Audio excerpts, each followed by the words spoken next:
You are about to witness the greatest live show in the history of live shows. A dude talking into a microphone, talking to people who are talking into their phones, 'cause it's a live call-in show.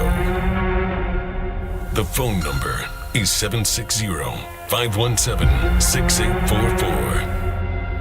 And as soon as the show begins, I'll stop using my trailer voice and start talking like a normal person. Otherwise, it would just be really weird. The show is rated PG, not for any content reasons, but because it's my initials. And today's show is called Behind the Curtain of Being an Influencer. I've got over 3.1 million followers total on social media, and while it has changed my life in a number of ways, I think it's probably not in the ways that you'd expect. So let's discuss. I'll head over to the couch, and we'll begin the show shortly.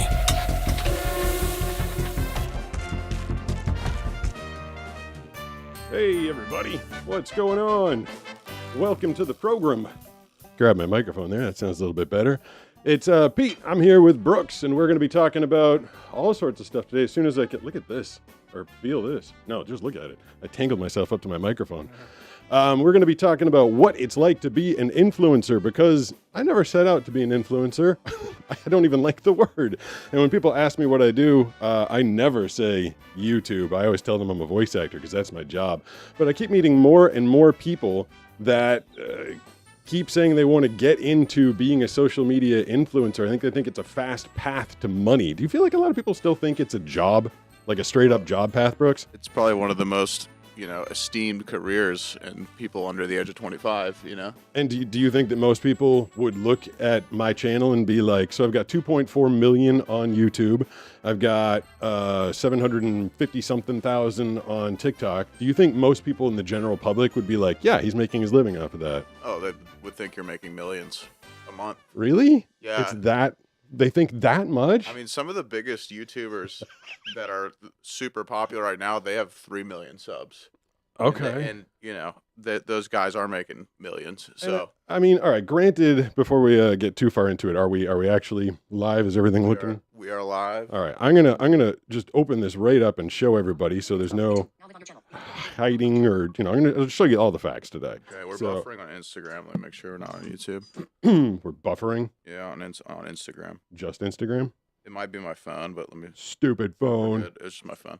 All right, so I'm on my YouTube studio. Go to my dashboard, and it says this month. So it gives you your monthly stats. Gives you 28 days. So that's 4 weeks. So I've posted 16 videos. I've had at least 1 or 2 of them go viral, and viral for me is 1 million views or more, which is a lot. I feel the fact that I'm still getting like 2 a month is pretty crazy. There was a period of time in 2022 that 4 out of every 7 videos I posted went over 1 million, and I've slowed down. So granted, there's that. But let's see. So I've had 103.1 thousand hours watch time. Jeez. That's how many people have watched my videos in the last 24 days. I mean, you probably know, but like, what do you think people would expect my payout for that would be? I mean, I would think probably a couple grand, right? It is $1.6K, $1,600. So now let's think about that, right? So I've put out 16 videos in the last 28 days. Yeah. 16 videos. Each one usually costs between like $100 and $200. So you're talking like $2,400 average. So I spent $2,400 to make $1,600. And then there's the time. And the time is kind of funny because I remember when I was very first just kind of like poking around on social media, and I'm just a competitive person by nature. Like I like to succeed or compete in things. And so I was watching this guy, the snack daddy out of Cleveland. His name is Stefan Johnson. And he had like 9 million followers on TikTok. And he probably has more at this point. And he was posting a video every day. And I was like, man, if I had the time to post a video every day, then I could really start to make some headway. And I was thinking like, how hard is it to make one 59-second video every day? And then you make 500, 600, 700, and you're like, oh, it's kind of getting difficult to come up with ideas. Yeah, it really amazes me how you're able to come up with so much content, especially as someone who you can't really go out in the world that much. It's really stories about your life and, things that kind of the challenges you face every day. But something that I'm always impressed with you is just how you keep coming up with more content. And see, I always thought that that would be a benefit. Like people can tune into my channel and one day they'll see me like doing voice acting and the next day I'm surfing and the next day it's something about, struggling with being blind and overcoming a challenge. And I always thought that that would be like beneficial. Like, hey, it's not the same thing every day. But then when I started getting popular, I was getting invited to these YouTube collectives and I was dealing with managers and they're like, what you want to do is the same thing every day. So people know what they're expecting. And I'm like, that's going to bore me and my audience to death. So the fact that I do different things all the time is actually detrimental to the algorithm, but it's what you're supposed to do. And I feel like that just kind of takes the fun out of it. I mean, the whole point for me of being an influencer or just posting social media is to have fun. Like we've had amazing opportunities. Me, you, Banana Brooks, Nisha. We've done super cool things, gone really cool places, experienced stuff that you normally wouldn't get to. And like for me, that's what it's all about, hanging out with your friends. And then we have to go into the studio and turn it into a video and share it with the world, which isn't really the fun part. The fun part is experiencing the whole aspect of it, which is why when anybody sits down, they're like, I want to do it for a living. I want to make a job out of it. I'm like, well, that's, you're trying to take something fun and turn it into a job. And chances are you're not going to. But do you remember the first 3 people I met? The other YouTubers, it was crazy. Was it Casey one of them? Casey Neistat. Yeah, Molly. Well, Molly was 4th. Okay. It was Casey Neistat. Then I met Eric. Oh, that's right. Then I met Mr. Beast. I forgot about that. Yeah. So the first 3 people that I met were like these huge YouTubers, which if you had long form videos way back in the day, you were definitely making a good chunk of money that you could then reinvest and make more videos and try and get brand deals and stuff like that. But, I got popular in the time when shorts were coming up. And they kind of pulled a fast one on everybody that was doing shorts, because my very first video that blew up that got me into the Shorts Creator Fund was the Gym Girl Freaks Out on Me video. Yep. And I was just showing my friend that yesterday. He hadn't seen it? No. Geez, I thought everybody in America saw it. I mean, 83 million people have. That's so many. So the YouTube was trying to get people away from Instagram. They were trying to like fight TikTok, and they were trying to get their creators to like, come on over to YouTube and make shorts and we'll give you money. And the most amount of money you could get for a month at that point, there's YouTube Creator Fund. They actually, Google had set aside a crap ton of money and they were giving it to people to try and get them on their platform. Most you could get was $10,000 for a month. And the first month that video blew up for me, I got $9,988 that month. And I was like, oh, like that at that point, I was like, oh, this could be a job. I just got like 10 grand for one video. But as soon as the YouTube Creator Fund ran out, and then they changed to this model where you're just getting like 0.000016 cents per video. But at that point, I was just kind of, to be honest, the reason I started doing social media is I spent so much of my life hiding the fact that I was blind. I spent 30 years just trying to like not let people know that I was becoming disabled and that I was just like everybody else. Don't notice the fact that I was losing my eyesight. And then finally I decided to stand, and I never do anything in small steps. So I decided to tell the story. And I'd done a couple little interviews, couple news pieces and stuff. And there was one that was out here in San Diego. It was on a local Fox 5 affiliate. And they told the story. It was a 5-minute hit on the evening news. And then I got hit by a bunch of people who had more questions. And I wanted to answer those questions. And I wanted to stop hiding the fact that I was blind. And I figured the best way to do that was just to, start my own channel and be like, I'm blind and this is how I'm dealing with it. And for me, going out and telling people that was like therapy. I mean, you spend 30 years of your life trying to tell people to think one thing, like, don't look at me as different, don't even notice that I'm blind.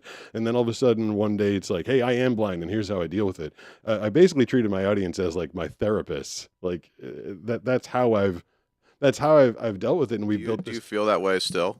I do. Like, it's definitely not a secret anymore, but there's so many things that, it's difficult when you're disabled. And I am. Like, I never even could have said that word like 5, 6, 7 years ago. I'm disabled, and it's difficult, and it can be lonely. Like, I'm not in a group with other people that are visually impaired or have any disabilities. So for me to kind of like tell my stories and share what it's like, and then have people accept it, and not just like a few people, but to have like millions of people like clicking my videos and writing the comments and accepting and feeling like they're getting inspiration from it, like I feel like it's really good for my mental health to share these stories. And it's, you know, it's more expensive than having to pay a therapist, but it's Yeah. the way I do it. I mean, it's kind of like you were talking about earlier, like the monetary payback for you being an influencer has not been super, I guess, maybe what you would expected, but the work that you're doing as far as actually influencing people and affecting people, and reaching people that are you make feel good and make feel better about their situation. Uh, you are doing influencing in probably the most valuable and authentic way that it can bring value to people, instead of you're not doing it for money, clearly, because you would have quit already. Yeah, I think if you're, it's kind of relatively easy to tell who's doing it for money and who's not. Not, I'm not looking down on the people that make money. Like they need a career. You need to make money. My job is voice acting, and that's how I make my money. But so when you watch my videos, it's just me, boom, go right in there. I think I've sold maybe 2 or 3 things to 2 or 3 sponsors that approached me in the past, and I've turned down hundreds of people that want me to sell nonsense. Because that's just not where I am. But like you can tell when people are making money because the video starts right up and they're like, this is brought to you by Squarespace. This is brought to you by Pepsi. True. Like, and then, they're promoting and they've got codes and stuff like that. I feel like it's easy to tell who is and who isn't. But I guess there were 2 things that really rubbed me the wrong way. And one of them was this video. It was actually really upsetting. I did a whole follow-up video about it. When Molly came here, and we spent the whole weekend together. You were part of that. And we taught her how to skateboard and we taught her how to surf. And it was a super fun weekend. And this person wrote this long, like they had thought it out, this long comment about like, what's really sad is these 2 blind people are actually really pathetic and upset. And they probably want to go home and kill themselves at the end of every day. He said this in a comment. That's crazy, man. He's like, That's crazy. He's like, Molly and Pete are probably just so depressed that they want to kill themselves. However, they're getting paid to make these videos. So they're putting on this smile to try and make it look like life isn't as horrible as it really is. What does he want you to do? Just mope? I don't And know. just cry all day? What does that guy want from you? That one got me really upset. Also because Molly's video that she made was sponsored by one of her sponsors. Good for her. It's her job. So she did get paid for it. But when the cameras were off, it's not like she was like, oh, I hate being blind. It's so awful. No, Like, she was very cheery person. She was a very cheery person. Yeah, I we really had a- liked her. She was super friendly in person, off camera, yeah, which you never really know how it's gonna go, right? But totally. she was super cool. Yeah. So like we had this great time, we had this great interaction, and then this guy's like, you're only doing it for money. And like, it struck me that the 2 things that struck me is like, no, I don't want to kill myself because I lost my eyesight. My life's pretty damn awesome. And 2, like I specifically didn't do it for money. Like I actually went and got Molly a surfboard and, said like, I went through some expenses because it was kind of really cool for me to meet not just another influencer, because I'd met Mr. Beast, I'd met Eric, I'd met Casey, but to meet someone else blind. I'd met, you could count on one hand the amount of blind people I met in my life. So it was like this really cool experience for And me. you got to take her surfing. Yeah. That was super special. You know what my favorite part about that was? Like, What? I'm the pro in that circumstance, right? Okay. Like I'm the pro surfer. Yeah. However, we were on the inside surfing foam boards, which, what's the last time I did that? It's been a while since you surfed the inside. Yeah. So I grab a foam board on the inside and there's these slow waves and I'm like, oh, this is going to be stupid easy. I'm just going to surf right next to Molly. So I catch a wave, I find out Josh tells me where I am. I hear Nisha saying where Molly is. I get up on the wave and immediately crash into her, like immediately. And she doesn't I know. remember that, yeah. Yeah, she doesn't know. I knew I hit. I knew what I did. And so she didn't know I'd hit her from behind. And I was like, oh my God, like I'm supposed to be the expert here. But that's what happens when you put 2 blind people in the water. You're going to have some crashes. Yeah, it was pretty crazy how she took to popping up so quick. She ended up catching like, granted they were kind of pushing her in, but she ended up catching like 30 waves that day, Yeah. standing up. Yeah. There's even a time where she rode it all the way in, and somehow the backwash, she was just standing on the foam board, and there was so much volume on it that she kind of rode the backwash back out to sea. 'Cause It was like she was standing on a boat, basically. I heard that. Someone's like, she's Yeah. going backwards. I was like, wow, that's something I've never done on a Yeah, that was surfboard. pretty funny. So yeah, getting the comment on that one, that that's the other side of this, is the comments just really, and then the other, like, there's two variants of the comment, like, one, you're not blind, you're doing this for money, like, no, obviously not. And then the other people that are like, or that they accept that I'm blind, and they're like, the only thing that you've got going in your life is that you're blind. So like, okay, there's 2.4 million people that follow the Blind Surfer channel. However, PeteGustin.com, which is where I conduct my business. Like, I don't know how many people go there every month, but that's nothing to do with being blind. Like, my life, my living, being a voice actor and being a performer in that respect has not. So yes, when you go to the Blind Surfer YouTube channel, you're going to hear about blindness and overcoming disabilities and stuff. So there's a handful of things that kind of rub me the wrong way, but obviously we're going on over 5 years now. I wouldn't do if there wasn't more positives. The people that share, I feel like you poke around in comment sections more than I do, and I feel like the comments on my videos are sometimes like dear diaries in a good way. Like Totally. I'll talk about someone that was mean to me, and then you'll see like 16 comments that are all like multiple paragraphs. Yeah, I mean, I think, and I watch a lot of YouTube and I follow a lot of YouTubers. Your comment section is probably the most positive comment section that I've ever seen, with the most good vibes. You do get your occasional "he's not blind" people, but you ultimately don't get nearly the percentage of hate that most YouTubers do. Which is good, because then I would quit. Right. Yeah. Like, so the other, and I'm gonna take some calls. This is a lot of stuff I kind of wanted to talk about for a number of reasons. But you just made me think of something. A lot of hate that I get, or no, a lot of hate that I don't get. Oh, that's the other thing. So being a shorts creator, so when you're a long form creator, like Mr. Beast or some of the other big guys, I feel like you're almost guaranteed a baseline of views. Like, if you've got 100 million subscribers, or say 10 million, say you got 10 million subscribers, more reasonable number, you're probably going to get 1 million views on your video. Yeah, because the same people are going to come back and watch every time, and they get a sub notice and that type of thing. Right. But on shorts, your video performs in the shorts feed only based on its merit. Now, gradually, you have a bigger pool once it gets past that first step.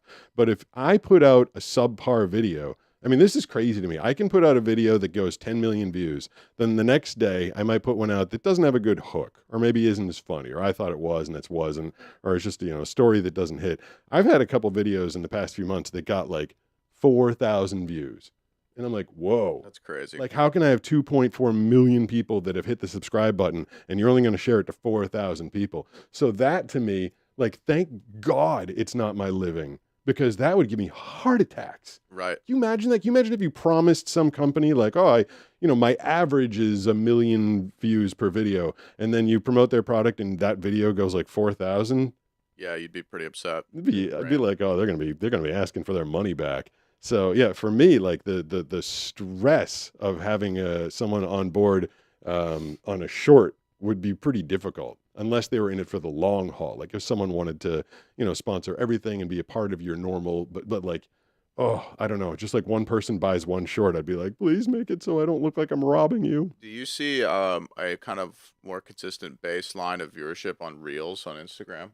Yeah, the numbers are much lower. I only average about 5,000 views. I mean, I average probably 300,000 at this point. In 2025, I'm probably averaging 300,000 views per video on YouTube, and I only average 5,000 on Instagram. But it's very consistent. More consistent, yeah. So I feel like Instagram is a platform more designed for sponsorship. People expect sponsorships and partnerships on Instagram than YouTube. I feel like YouTube is just a really just great creative platform. Mm-hmm. And that's why when I started, I didn't even know about before I hit 1 million subscribers, someone was like, hey, you should try and get someone to sponsor you. I'm like, what, as a pro surfer? And they're like, no, like, on your channel. I was like, oh, I didn't even know that was a thing. Like, I went into it so naively. I didn't even know people sponsored YouTube channels as a there whole. was brand deals in the beginning. No, I didn't know. I thought everybody made money off of the clicks or whatever. Yeah. So I went into it very, very naively, and stayed in it for 5 years. And, I wake up every day really excited to share. My videos are very personal. Yes. Oh yeah. Well, that's you and your struggle. I Yeah. have a question for you. Yeah. To your knowledge, what's your best performing long ever? My best performing long ever, I think, was the one when Mr. Beast did a Oh video yeah. when he said he cured blindness. And you know what's funny is I was with him at Airac's house about 3 weeks before that, and he was talking. Someone's like, "Oh, he cured blindness," and I was like, "Ha ha ha ha!" Like I laughed because I didn't know that they were serious. And someone else said it to me, like, "Yeah, Jimmy's going to be dropping a video about curing blindness." I'm like, "Ha!" Like I didn't get it. You didn't think it was real? No, I didn't think it was real because there is no cure for blindness. Right. And then when he put out the video, what he did was he paid for cataract surgery. Right. And that, if your cataracts go on too long untreated, you could go blind, but there's a very cost-effective treatment for it called cataract surgery. And his I don't want to say clickbait, like it's a smart title. It was a smart title. He did a smart thing for himself and his business. But what it did is it made a bunch of people in the world think that there was a cure for blindness. Right. And then what that does is it hurts fundraising efforts, and it hurts a lot of aspects of the blind community, because then people are like, why are you so lazy? Why don't you go get it cured? Like, oh, you're enjoying the sympathy. Why don't you go get it cured? Or like, wait, why are you being so poor? Go get it cured. I'm like, so I had to do a video being like, Jimmy, fixed cataracts. There is no cure for blindness. And I think that got like 685,000 views, maybe. I think it got closer to 800. Did it? Last time I saw it, it was over 800K. And that's that's the other thing. When you're a shorts creator, your fan base has a shorter attention span. Again, not bad, but it's just a thing. Some people like short stuff, some people like long stuff. And so the people with shorter attention spans, they'll click on a long video and they're like, "Oh, this is a lot of Pete. I'm not really in the mood for that today." And they click off of it because they weren't ready for a long video a lot of the time. Right. And so what was crazy for me is like we'd do taste test videos when we were doing like blind guy taste test. Yep. And we'd do a short form like Big Mac versus Whopper, and it would get like 700,000 views, short version. Then we do the long form version with like extra stuff and more things going on and little, behind the scenes and stuff. And it got like 6,000 views. And you're like, what? I think it's 100 times less views. It was crazy. Yeah, that was definitely eye-opening when we were trying to do all those longs, one after another, and your shorts were just getting millions and millions of views, and the longs were getting like maybe 10K. Yeah. And so a lot of people have been asking, they're like, "Hey, you've been doing a lot of blind guy unboxings lately. Thank you for everybody that's been mailing stuff, by the way, to 300 Carlsbad Village Drive, Suite 108A, 278, Carlsbad, California, 92008. We're getting a lot of packages, and people are like, why don't you do the long ones anymore? It's because there's a ton of editing involved in the long ones, just a lot more involved. And it was the same thing. The shorts are getting like 5 million and the longs were getting like 7,000. You're like, damn, I lost a lot of money on that one. We had a lot of fun doing those, though. The one when we went to SeaWorld, it was super fun. SeaWorld was great. And I also, am I wearing my tiger shirt? Yeah, you are. I think I got this at the San Diego Safari Zoo. Does it say it on my arm? Yeah. Yeah. So I guess I can tell the story because it's out there. We went to the Safari Zoo and I don't even know how to phrase this without possibly getting in trouble, but I got to do something that no one else got to do at all, period, like ever, with a kangaroo. And so, of course, it was amazing. Makes it sound kind of weird. It was a little weird because it involved my finger and everything. But so it was the first, I knew it was amazing and I knew it was going to be good video and everything. And so we put it out as the first video and it gets like 1 million views in the first 6 hours. And the poor people at the safari park, they're like, can you please not put that in the long? You were not supposed to do that with that animal. Oh, I forgot about that. I was like, but there's so many views on it right now. And they're like, okay, well, you can leave that one up, but maybe just take it. So we had to cut it out of the long version. But in the long, we got to see, what else do we meet? We met an echidna, 2 giant boa constrictors, okapi.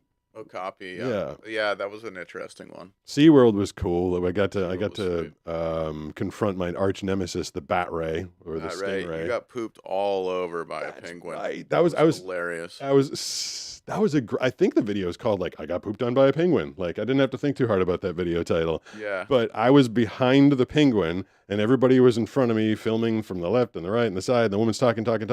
And the penguin, did it bend over? Did it give a warning? No, it was just facing away. It was doing the same thing it had been doing, and then it just sprayed out of it. It didn't even flinch. It didn't move. It just was like a Nerf gun. Oh my God. And I got so much poop all over me. That was hilarious. It was a large amount of poop. And my first thought, this is how screwed up I was and am in the world of content, was like, that's going to make great video. Yeah, I knew. I could tell you were happy when it happened. Oh yeah, I It got was like pooped. you just got pooped on, and you were just like, great. Nice. And then poor, I think Maggie and Danny, like a couple of the girls that were there, like they come running over and they're like trying to get it off my shirt. And I'm like, I don't know where it is. They're like, it's everywhere. It was It's everywhere. literally Just everywhere. pure white splat all over you. Was it white or was it yellow? No, it was bright white. Oh, so Yeah, like like regular bird poop. Yeah, regular bird poop. All right. But it was like the ferocity with which it sprayed at you was actually very Just in my impressive. head. It really just went boom. That's pretty funny. It was. Well, I know this is a call-in show. I feel like there's just a lot of stuff that I wanted to relate to people, but we will get to a couple of phone calls. Brooks, I did put your screaming donkey off to your left. Oh, it's just for If there's something going on with a call or a caller that you don't like, you can screaming donkey them. There you go, right there. wow, 76 that's excruciating. It is. 760-517-6844 is the phone number when we get to taking some calls. You're our first caller, 20 minutes in. Who's this? This is Trent.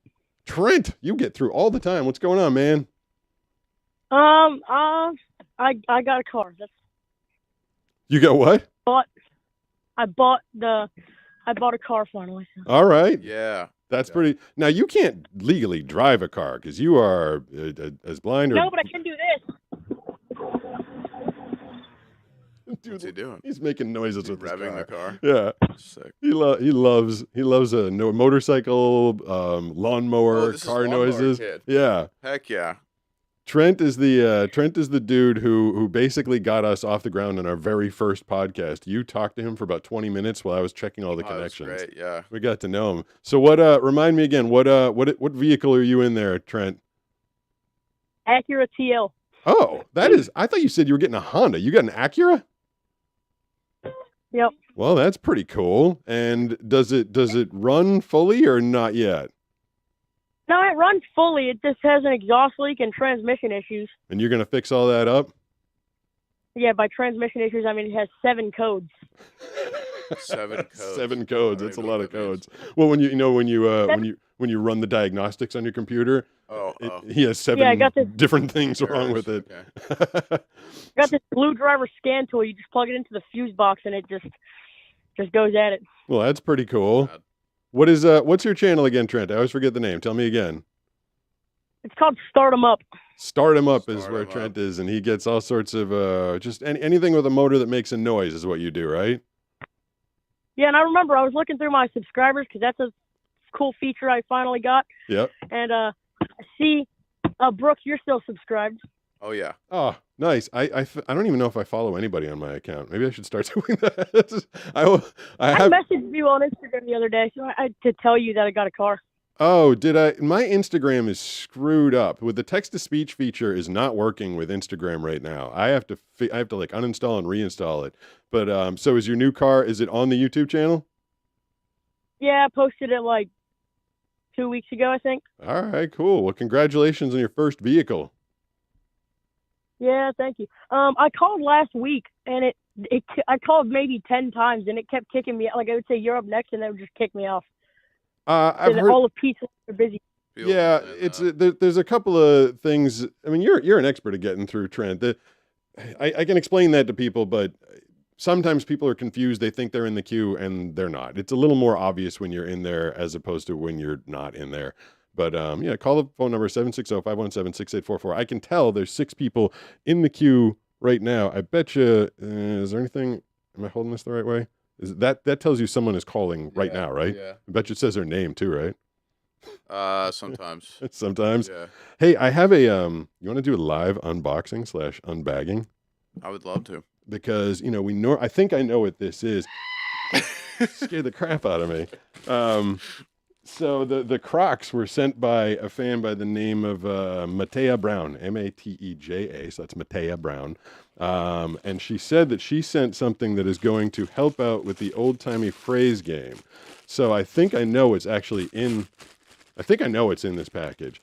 Okay. Banana is taking the day. So she's taken off 2 weeks in a row because of a lot of stuff going on. She's busy. Nothing bad. She's busy. Doesn't have time for our nonsense all the time. But when she returns, I think this is going to help with the old timey phrase game. You're not nervous of me with a knife, are you? I mean, I've seen enough of your videos. I know you're pretty good with it. The But fans always get all freaked out, like blind guy with a knife. So let me push my. The only thing I don't want to sever my microphone or my headphone Yeah. cable. Let me push this away and I'll unbag/unbox this. I think the most nervous I've been around you was when you had that taser in your hand the other week. I didn't know what it was. That was I was nervous about that one. So this is. I gotta get the microphone for 1 second. So this is what I do. I feel where the thing is. It ends there, and then the package goes to up there. So I've got this space to fire off the knife into. So I line it up once, and then I just go. Oh my gosh, There we go. that's crazy. See, unbagging. Yeah. Unbagging, unboxing. Have I ever hit my finger? No, I've never hit my finger. I was using, in the very beginning, I had a cheaper knife and the blade went flying off as I hit the bag. And I was like, whoa. No. So this is, I mean, I obviously have no idea what exactly it is. It feels like a book. Here, use your fancy working eyes. What does it say? So it says, why do we say that? Okay. 202 idioms, phrases, sayings, and facts. A brief history on where they come from. You think that'll be helpful for the old-timey phrase game? It's pretty much the old-timey phrase. Somebody put it into book form? The whole shebang. Give me one. I'll see if I can get it. Bailout. That's too lame. Let me flip to a better one. A bailout is what all the banks got after the crash. A lot of these are very obvious though. A lot of them are like, okay, like a baker's dozen. See, okay, Maggie had this one. Banana had this one like about a month ago, and a baker's dozen is 13, right? I'm reading it. Okay, I believe because when I was a kid and I used to. Yes, you're okay. right. You're right. So the baker's dozen, you order 12, and the baker gives you 13. It's kind of like a bonus.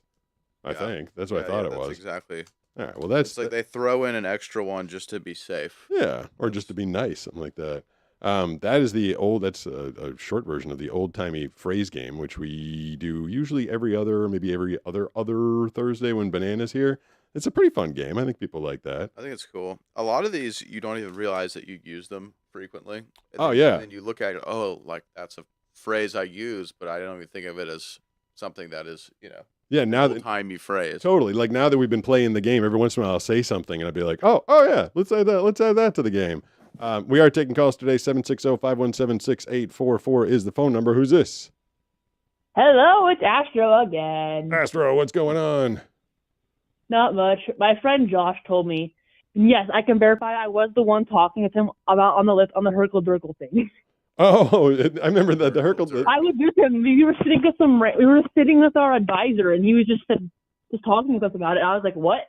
I can verify that whole thing. So Banana, actually, we were, it was like the end of the night. We're getting ready for bed. And she's like, do you think that person really knew what Herkle Durkle was? Or did they Google it while we were talking? That's the whole thing. I can verify this. We were stuck on the list called Bitterroot. Bitterroot? And our advisor was, I was on, I think, the right side. Our advisor was in the middle, and Josh was on the left. Okay. And he was like talking with us. We were just bored. We were doing that, and he kept saying these random things. He said other stuff too, and I'm like, I don't know. Well, that was sometimes I do wish I had a sponsor, because I wish there was a sponsor that could like give stuff away. The fact that you got the meaning of Herkle Durkle, which I don't even know if I remember. What was it? Was it keeping busy or like doing? No, it was like doing nothing, right?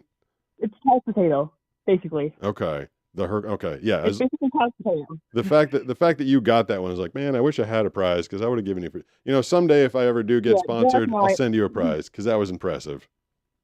Yeah, he told me. Yeah, it's cool. He's like, hey, you know how you got on there too? And I'm like, yeah. And I'm like, yeah, I got on. And I was like, why didn't you tell me? Because I was with him. I was in the other room. And I'm like, I hate you. That's funny. Every time you call and you say your name, you hear I hear Astro. Then I think of that song. Who sings the beginning of the song is Astronomical. I don't know that one. It's a rap song, a hip hop song. I recently found out that there is at least one extraordinarily popular hip hop artist that watches this show, or at least the shorts. Really? Yeah, it was kind of mind blowing. Yeah. I'm not gonna. It's definitely not super cool, but like huge hip hop star. You're not going to say who it is. I don't think I'm supposed to, but maybe in a few weeks it'll become obvious, because he asked me to do something with him. Oh. Yeah. Oh. Teaser. Yeah, I got I called. have a feeling I know who it is because there was a chat on a pretty popular hip hop artist page in a comment section somewhere where everyone was just talking about blind people, and your channel came up like 20 times. That's weird. So- In a hip hop forum? You'll find out. Okay. I guess I I'll will have to find out. it. I'll find it and I'll send it to you guys so you can see it. It's somewhere. That's interesting. I wonder if it is the right person. Yeah, my manager got contacted last night by his day-to-day manager, and they said they were looking for me to do something. I was like, "Why me?" And they were like, "Well, he watches your stuff." I'm like, "What? Really?" Sick. It's kind of That's cool. crazy. So I believe But he's. yeah, no, the Merkle thing, I can verify he knew it. Like I actually also have the video where we talked about it. We both were just filming each other. Oh, that's funny. Just You know, like I was live streaming on I think Instagram and he was TikTok. I don't know. Oh, I don't cool. pay attention to those things. And Well- then we have the videos somewhere. Well, when Banana comes back next week, I believe she's going to be back next week. We'll when I hear Astro, when I hear your name, you're going to get the S level difficulty one because now you've proven that you can handle it. I mean, Josh or Josh. It was or one of us can. So Okay. All we were right. both together. Well, It was cool. the funniest thing. Like, it was so funny. Like, I was mad at him because I was literally just 2 rooms over. Well, I'm glad you got it, and thank you for the call again, Astro. It's always good to hear from you. Do you think there's any? What was the comment section? Were there any questions popping up as we were talking about the influencer stuff? I felt like there'd be a lot of questions on that today, but I'm not sure. And Not really. Mostly people just reminiscing on some of those old videos. A lot of people said they liked the zoo video. the zoo video was. We also did a zip line there, which I could not get a hold of my breath. I didn't expect it to be that scary. I think ziplining when you can see is probably pretty damn fun.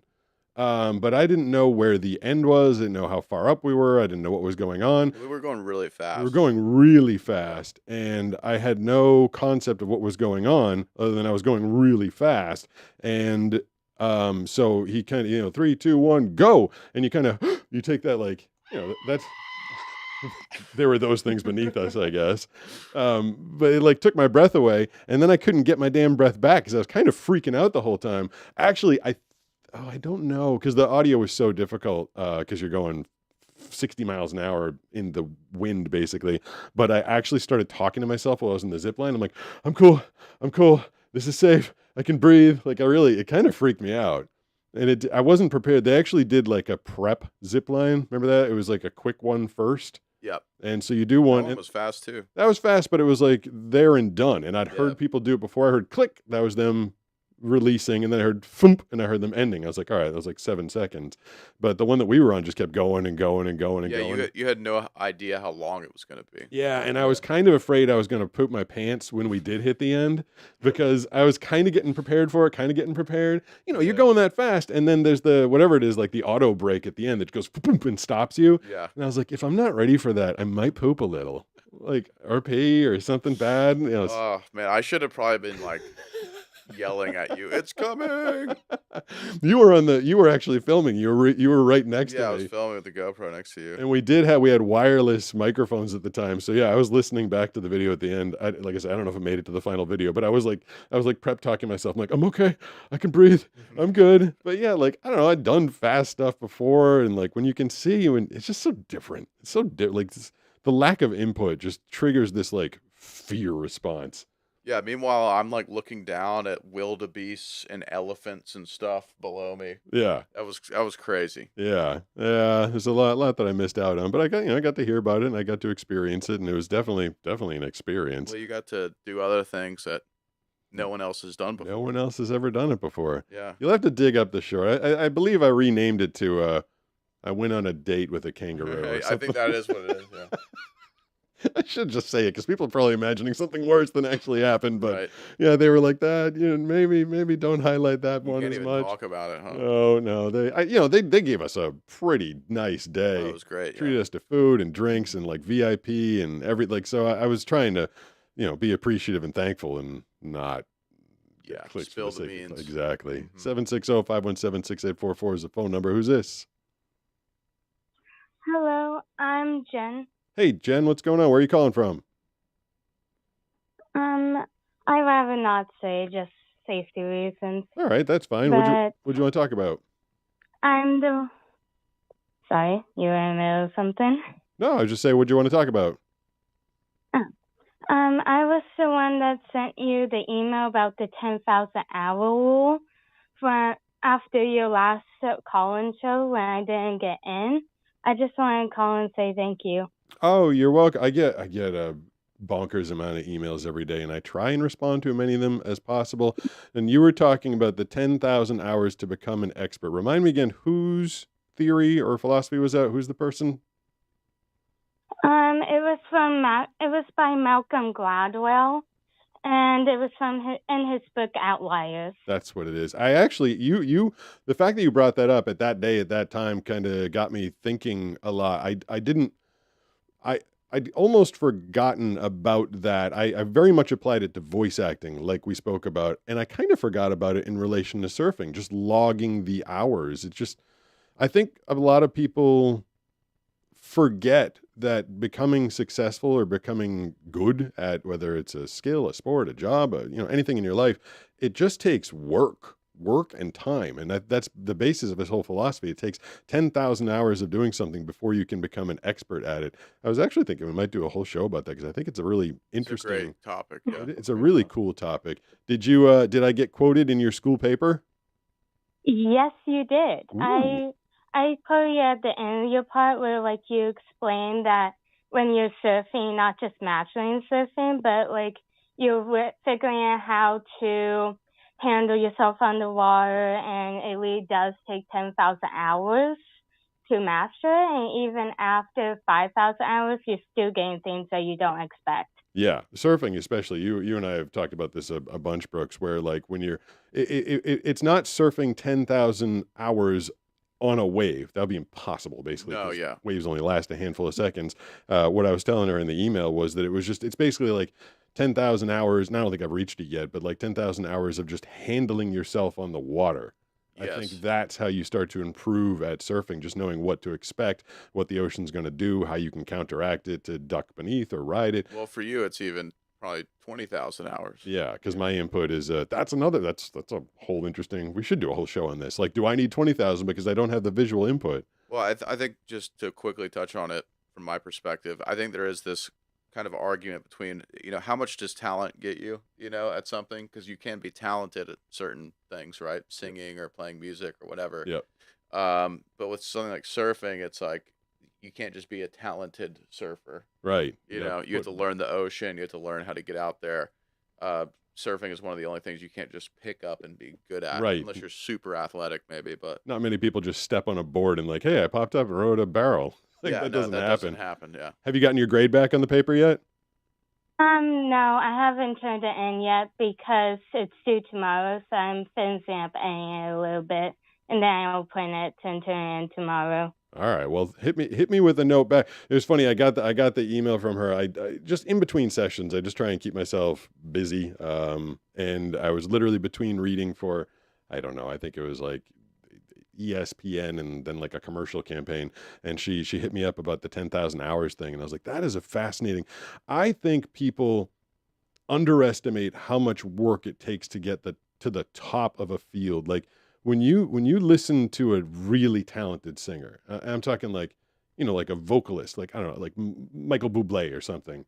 Like, yeah, he was born with a good singing voice, but the hours of practice you have to put in Right. to use that instrument. And then, to be a talented songwriter and arranger. You talk about bands like Metallica, who are super popular when they were young, but they'll be the first ones to tell you that 10 years after their first album, they were way better. Of course. Use- Yeah. And I think a lot of people, they watch professional sports and they're like, oh, these people are just God-given talent. Like there's a bunch of people in the world that are 6'4" and can run pretty fast. Well, even with you, right? Like you were born with a great voice, obviously, but like how much work have you done to perfect what you've got, That was, people now, they will, well, of course you're a voice actor, listen to your voice. I was just listening to something. I had to find an old recording that I did, and I was going through my archives, and it was something from like 7 or 8 years ago. And I listened to stuff I did 7 or 8 years ago. I'm like, oh my, what was I doing? Like, what was I doing? when you are, I was gonna say born with, no one, wah, you're not born with this voice, but Right. you go through puberty. It'd be pretty funny. Mom, I need a bottle. But like, when you have the deep voice, like, and you think you're going to be a voice actor, this is so many people that they'll send me MP3s. And, they want to get into voice acting, which, by the way, if you want to, go to voiceuniversity.com, use code Pete25, and you can learn how to get into voice acting. But what they'll do is they're like, "Hi, my name is Rodney, and I want to get into voice acting because people tell me I've got a good voice." And I'm like, "That I can tell what you're doing there. I can tell what you're doing." And like the first thing you have to learn is how to just use your natural voice, because you don't tune in and hear people like, "Tonight on Fox, it's going to be the event of the year." Like, no one's doing that. No. You're using your but for some reason it's hard to learn to use your natural voice. And then it's extraordinarily hard to learn how to act, which Yeah, I have found. acting is the hard part about it, right? Yeah, I mean, there's voice acting. Like there are instances when they just need a big voice sometimes, but more and more, this is what I tell people when they're like, "Oh, of course you do a lot of voice acting because you have that voice."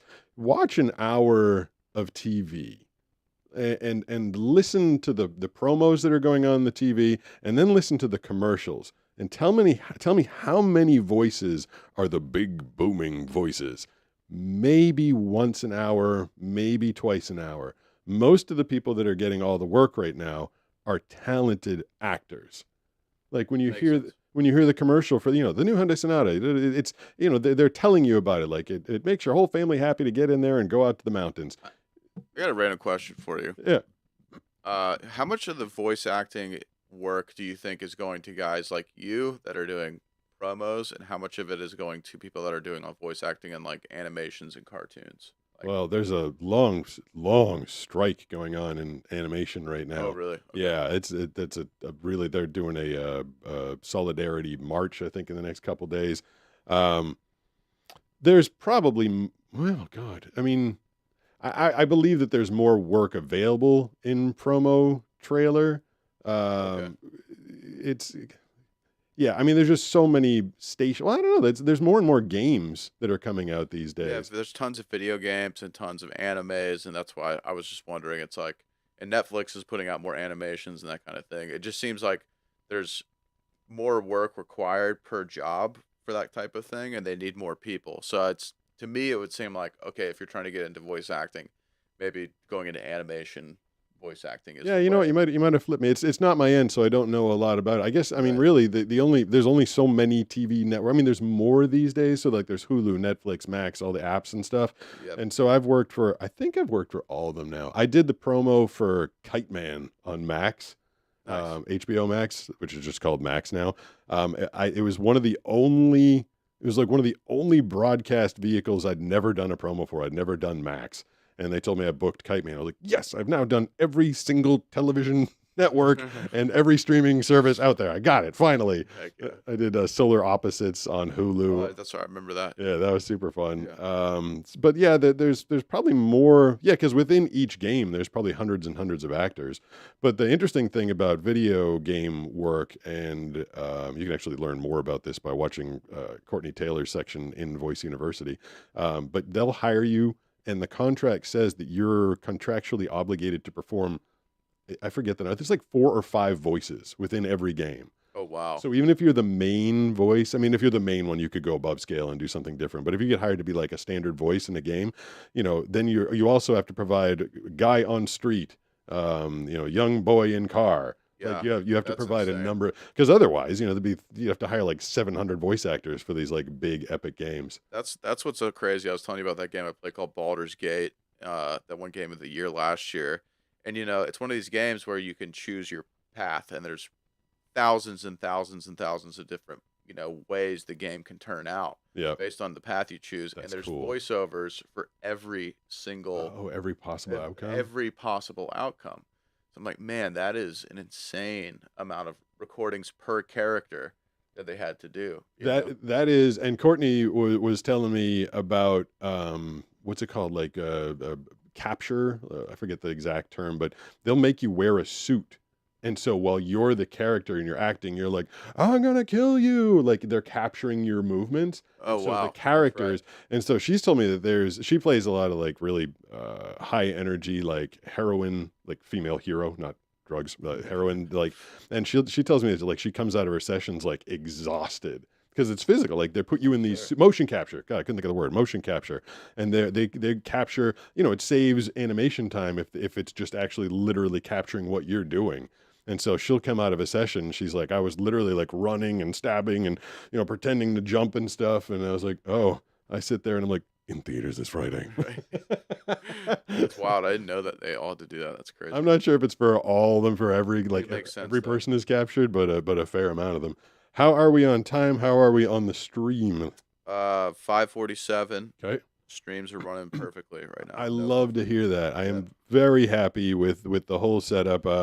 I had to purchase a whole new computer. I went gaming route because I know gamers require a lot of really serious hardware. So there's a Dell Alienware over there, the Aurora RT16, Sweet. and I believe it has cool colors. Is it? Like very lucid blue, LED blue. Oh, that's cool. I like Neon blue. blue is always my favorite color. And then the picture should be nice and pretty because my friends at Sony did hook me up with the ZV-1 camera, which is the creator camera, but we're using it for this. They were running 1080 right now. Oh, it is At 1080? least on YouTube, it's 1080. That's good. So that's considered HD, right?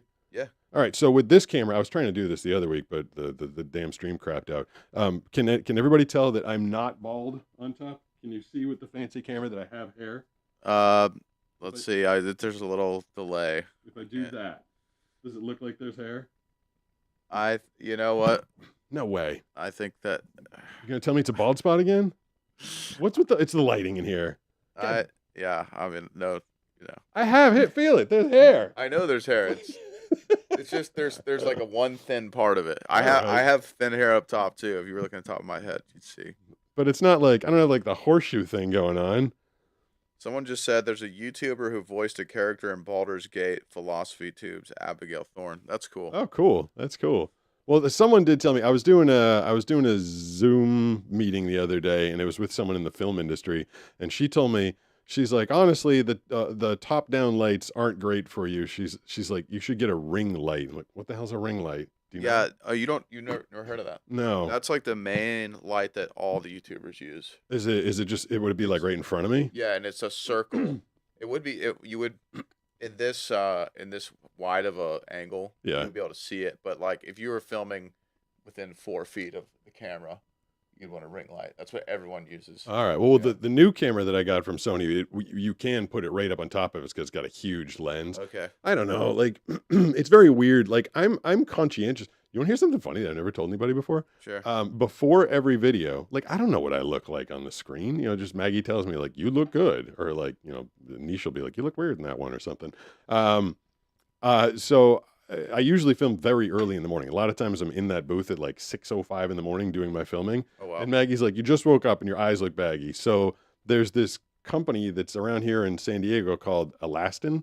And they make a lot of really fancy skin creams.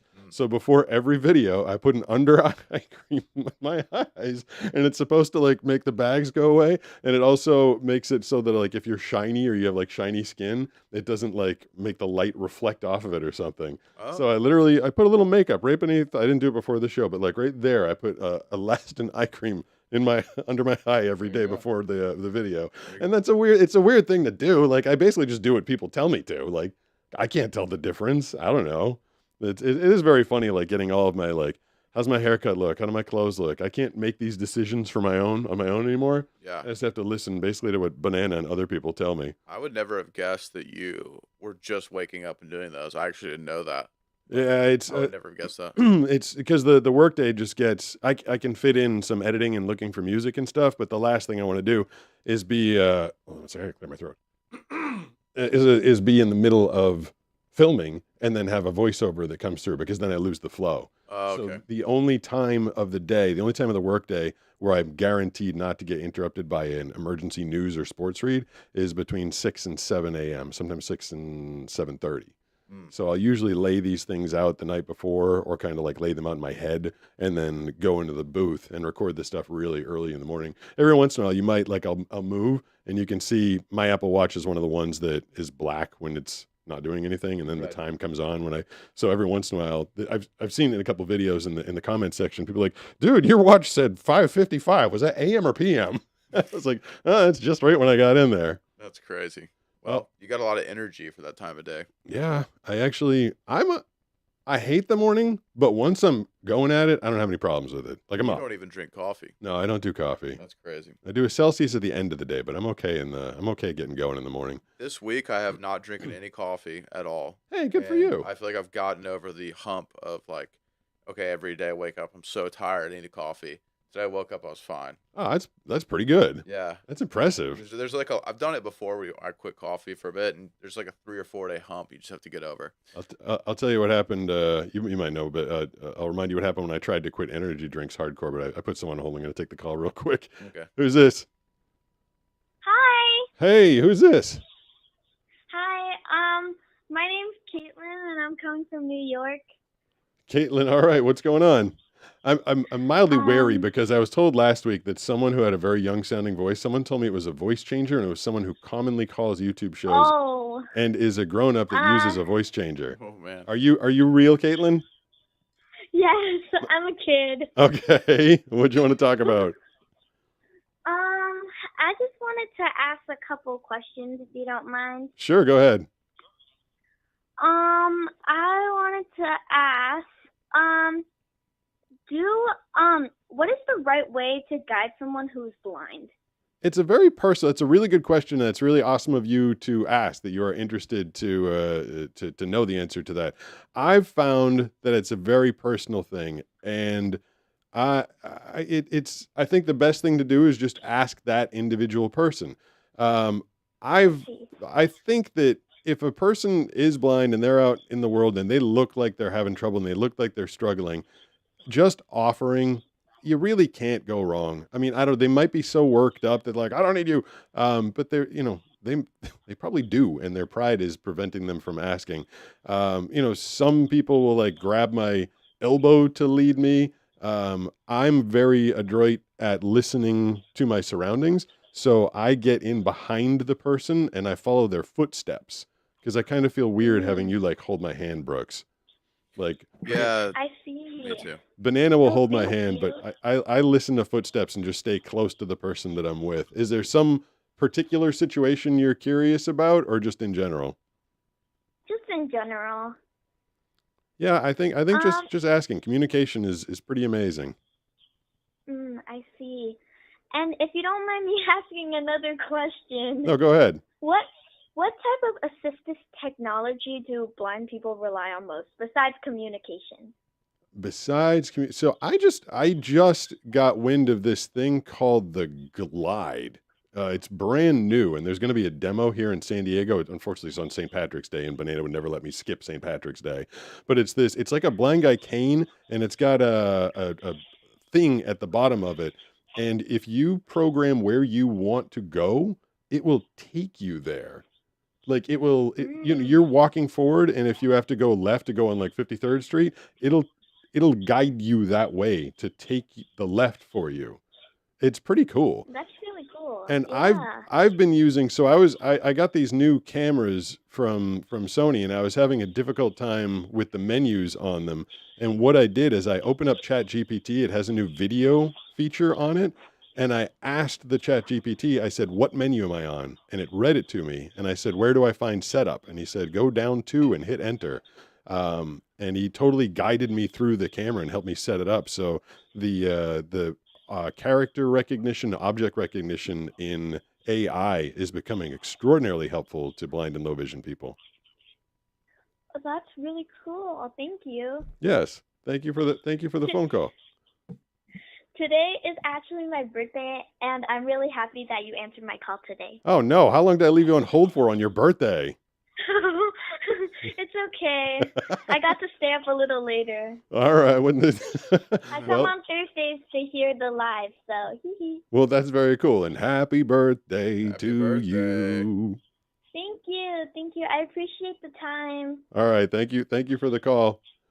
I did get it. So our best call last week, Brooks, was, I'm blanking on his name right now, but it was the kid. landmine guy. Yeah, it was That the was such a funny story. kid who said he was scuba diving and he came across a landmine. It was this is another thing. This thing was supposed to be about being a content creator, but another thing, like the video about that, it was a good video. It was a good story, and I know it objectively because the retention rate on it was in the 80s. And when my videos are 80% retention rate and it's a 60-second video, those usually get at least 200,000 and a lot of times go into the millions. This video is at like 17,000 views, and it's because my channel, it's not a bad thing. My channel is wholesome and friendly. And, Yes, it is. and then, but if there's a mention, so there's landmines and explosives are mentioned in the video. And so YouTube is like, "Rah, rah, hold on, we got to look at this one I real didn't like quick." that, okay. Yeah, so every once in a while there's a video that I'll do. I'm like, why is this one getting, no views? And then I realize I'm like, oh, I have a lot of young viewers, and it's something about, I'm like, no, I swear it's safe. But yeah, the landmines. YouTube learns you. All your platforms learn you. And Your they audience. they learn what your audience likes. And when you start to put out something that like they might, then you're like, what did I do wrong in that video? And you're like, no, you tried something different and they didn't want you to. So I'm very proud of you getting over coffee, because it was sober October, last October is what I did, 2023. And I quit everything all at once. Like, I tried to stop eating sugar. I stopped drinking Wow. alcohol, and I quit energy drinks. And I woke up in the middle of the night on the second night, and my legs from like my knee to my thigh were like crippling pain. I was like, what is going on? Like, why does it hurt so much? And I think Banana figured it out. I'm not a person who drinks a lot of anything. Like, I don't sip water throughout the day. And like, I don't have coffee in the morning. That's right. So literally, like, I was having the energy drink during the day, and then every once in a while I'd have like a banquet or something like that. Maggie's like, I think you cut back your liquid intake too much. Because you just weren't even drinking. I wasn't drinking much of anything. I was having like peach juice in the morning, and that was it. She's like, I think you're just cramping up really hard. So I went back I managed to do the whole sober October with the alcohol, because it's not super important to me, but the energy drinks I needed, and I went back to those, and I was able to like, I was like bent over. I was like, oh, I can't stand up. My legs hurt too much. That's crazy. I quit way too much stuff all at the same time. Well, you need to drink some water, probably. Yeah, To be honest. I could. Yeah, I didn't know what it was though. I started like just putting stuff back. I started eating chocolate and doing energy drinks again. I was like, oddly, chocolate and energy drinks. Now I feel better. Quick question that I have based on what that last caller was talking about. Someone from last week asked you if you were planning on getting the new Meta Ray-Ban glasses. What was that guy's name? He was Jamaican. Oh, begins with O. That guy was awesome. Yeah, I should know his name. think I've been seeing a lot of people filming videos with those now, because Yeah. people don't know that you are filming, and so a lot of people are using them for pranks and kind of POV videos. But have you thought about that anymore? Getting a pair of those? How's the audio quality? It's great. Actually. Is it really? Yeah, it's good. Because I'm a big audio content nerd. I mean, it's not like having a microphone plugged into your phone. It's about the same as a phone. Can they be sunglasses? Yeah. Oh, they can be dark? Yeah, they can be dark. All right. How much are they? Let's look it up. But I mean, I just think it'd be a fun thing for you to even try, just for whatever, just to see if it helps, or I was but then actually for your content as well. Yeah, so here's an insight as I'm trying to do some content stuff. I actually was presented with an opportunity through Meta to purchase the glasses, then get the purchase price reimbursed, so long as I posted a certain number of videos about the glasses or something. There was some complicated thing, and I personally don't like being told what to create. Not because I'm like, I want creative freedom, but like, my content is so organic. Like, we just go out in the world and I have a camera with me. Well, that's why I think could be interesting. They're only $380. Oh, by the that's way. it? Yeah. I thought that'd be like $3,000. No, I think it would just be interesting for you. Huh. Kind of like what we did with the blind guy and the wild stuff. Yeah. But with you having no camera on you, that really kind of opens things up It a does. bit more. Oh, I really thought I thought they'd be in the thousands of dollars. No. Yeah, I just don't, I didn't like, and it's like, again, I'm not trying to come off like, I'll create what I want to create. I'm not like Vincent Van Gogh. Like, I I don't want to be told to film something specific because I might not pull it off. Like so much of our stuff is just that happened. Right. And let's make a video out of it. Like I know a lot of people like plan, like we're going to do this, we're going to go there, we're going to talk to this person, we're going to interview that person and do this stunt. Mine is literally like, I have a GoPro in my hand, let's do our day. And then we get stuff out of it. So I guess I have technical questions I could ask offline. I thought, are those complicated to set up? Do you have to like mesh them with your Facebook account or something, or is it pretty easy? I don't know, but I think the coolest thing about them is you can look at something. You could say, you look at something and you say, "Hey Meta, what is that in front of me?" And it'll tell It'll me? describe you. That's Describe pretty you. helpful. Yeah, like, and you can also say, "Hey Meta, take a video." Really? Hey Meta, translate this. Hey Meta, read this to me. All right. And it just, I don't know exactly how it works. This is just me looking at the product page, but I just think it'd be super interesting for you to at least try it. I think it'd be good content. I'll sit in front of a mirror for the first 2 hours, be like, "Hey Meta, what do I look like?" Yeah. Mirror, mirror, Meta on the wall. Who's the fairest of them all? Right. It'll be like, "Just so you know, Pete, you got a lot older since the last time you could see in a mirror." I'll be like, "Damn you, Meta." Well, I think, unless Molly or something has done something with this, I don't think there's any blind creators that have really pushed, tested these and pushed them to their limits. I feel like James Rath probably gave him a once through, but Probably a I good. could put him on a high powered skateboard and see if it could save my life. That's the difference between me and the other creators. I'm risking life and limb out there every day. Yeah, that is so true. We are taking some phone calls today at 760-517-6844. Percentage wise, was that last person a real kid or was it a voice changer? I think that was a real kid. I thought so too, but now I'm all nervous because of them telling me the other person was a voice changer person. And by the way, James Rath hasn't put out a video in 3 months. So, Oh, good for him. Take time off. yeah, You know what? Sometimes I wish I could do that. you probably could. But Probably could. I'd miss everybody, and they'd hopefully miss me. they would miss you. Who's this? This is Danny from South Arkansas. Danny, you're a regular. What's going on today? Not much. I don't have to go to school tomorrow because we do a thing called Focus Days. So I get to stay up past bedtime. Did you say Focus Day? Yeah, that's what they call it. So like the kids who need a little bit more help and stuff, they can focus on what they need to do. Oh, And the okay. people who don't need any help at all can just stay at home. And how often do they do Focus Day? During the second semester, it's like the first whole half of the second semester every Friday. Whoa, that's so. I mean, I don't want you to out yourself. Are you supposed to be doing schoolwork, or can you like go sledding or something? Oh no, like a Focus Day, if you get to stay at home, you can just do whatever you want. That's just like an off day. It's an extra weekend. All right, well That's that's cool. pretty cool. What do you got lined up for your Focus Day? You just chilling? Or you got plans with friends? Stay at home all day. Just not be in school, huh? Yep. All right. Well, that's kind of cool. And you get to stay up late tonight. Yep. What else That's is awesome. what else is going on? Not much really.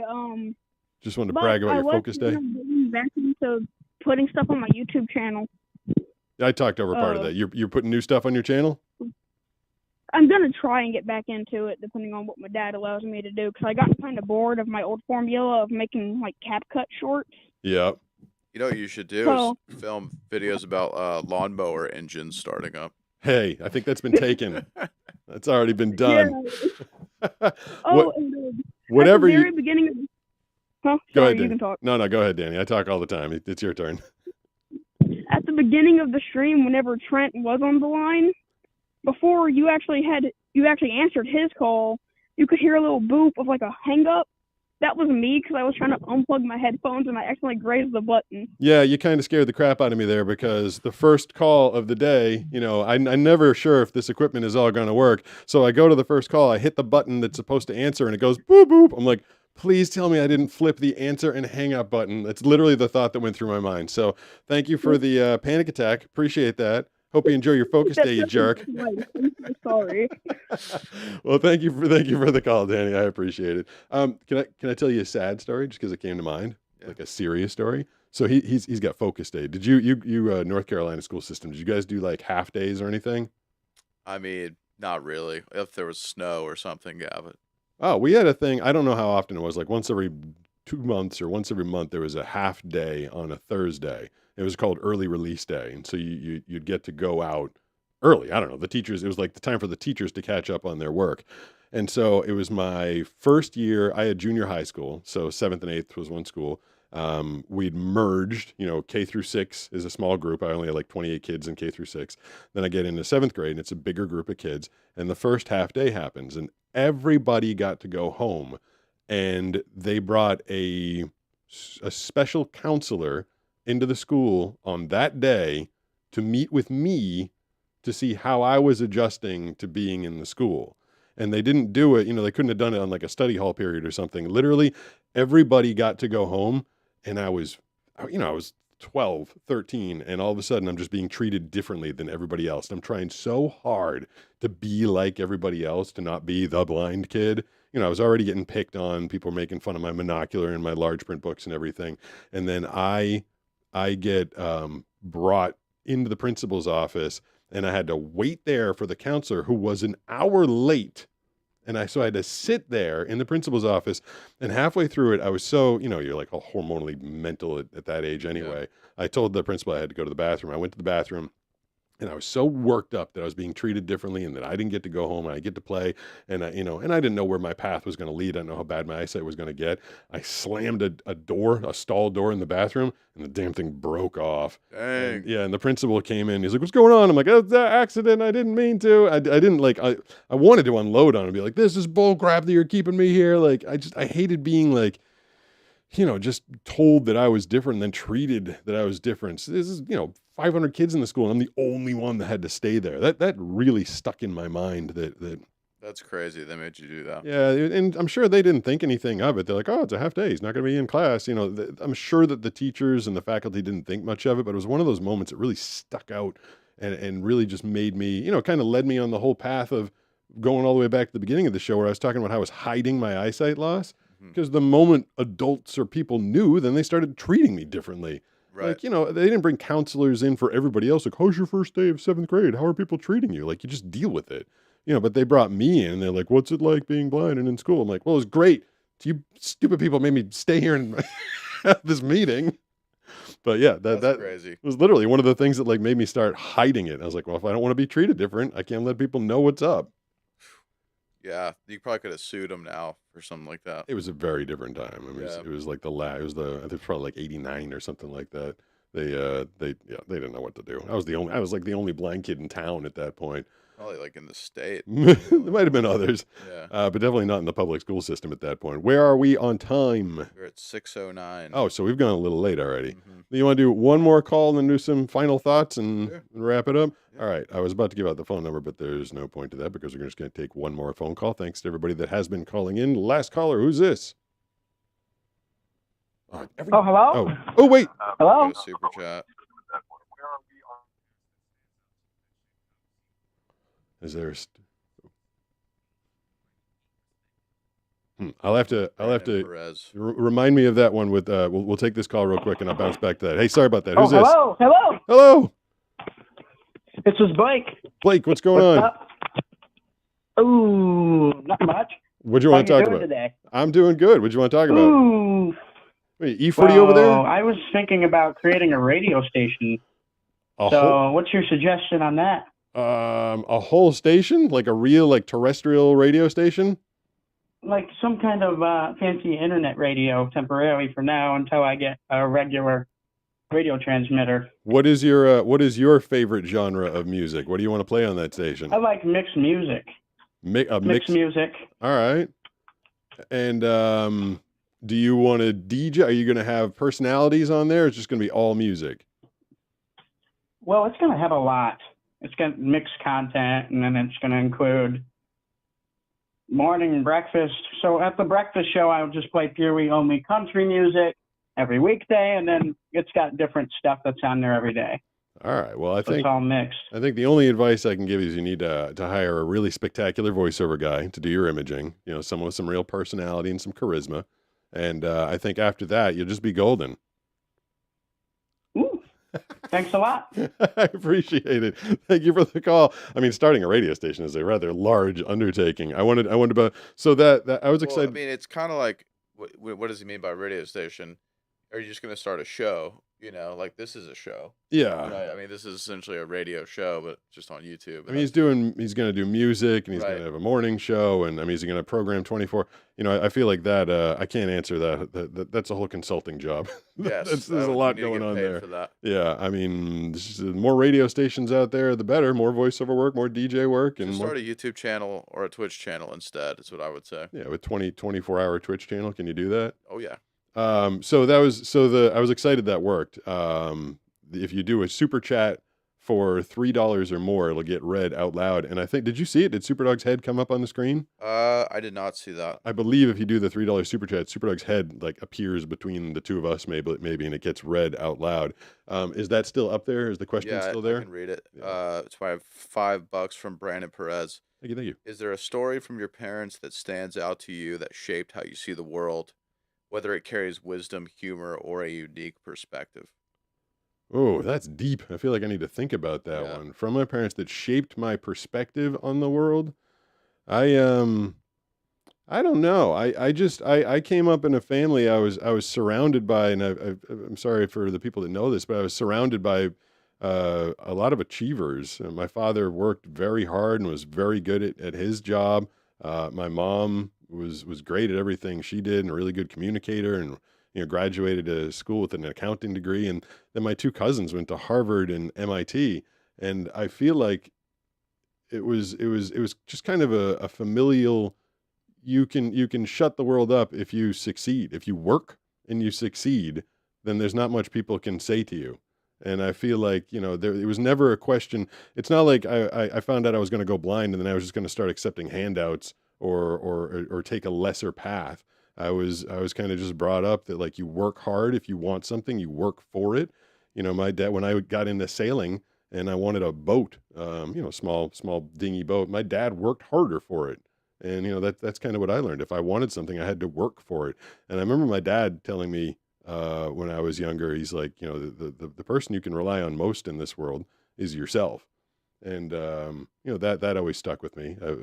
Being an only child, I was always kind of not the greatest team player to begin with. That is so true. But, I feel like when you do put your hopes and dreams fully in the hands of someone else, you're going to get let down a lot. Oh, yeah.